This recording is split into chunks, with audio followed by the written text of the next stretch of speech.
Hello' বা কচোন। তই যে বনাও তিল আৰু যে মাছৰ বইল আঞ্জাটো সেইটো মই অ', আজি বনাম বুলি ভাবিছিলো কেনেকে বনাও কচোন এবাৰ তিল আনি থোৱা আছে নহয়।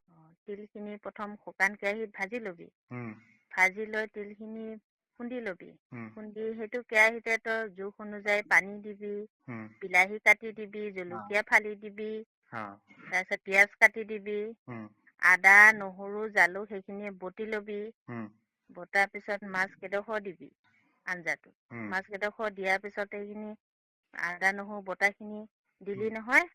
মাছখিনি সিজিছে আৰু উম সেইখিনি সময়তে তিলখিনি ঢালি দিবি।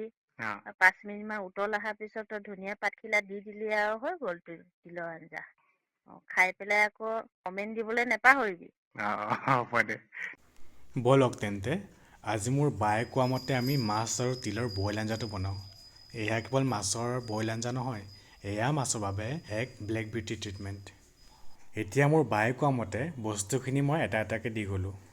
তাৰপিছত সেই ক'লা তিলখিনি যিখিনি আগতে পিচি থৈছিলোঁ ঢালি দিলোঁ। চাব দেই, তিলখিনি দিয়াৰ পিছত কেৰাহীখন অমাৱস্যা ৰাতিৰ দৰে ক'লা হৈ পৰিব। ইয়াৰ কালাৰ দেখি জাজ নকৰিব, এবাৰ খাই চাব, তাৰপাছতহে ক'ব। এতিয়া ওপৰত ধনিয়া পাত অলপ দি আমি গেছটো বন্ধ কৰি দিলোঁ। বাছ তৈয়াৰ হৈ গ'ল আমাৰ মাছ আৰু তিলৰ ক'লা যাদু। এতিয়া গৰম ভাতৰ লগত পৰিৱেশন কৰাহে কথা আৰু। লগতে লৈ লৈছোঁ ৰাতিৰে ৰৈ যোৱা মাছৰ আঞ্জাকণ।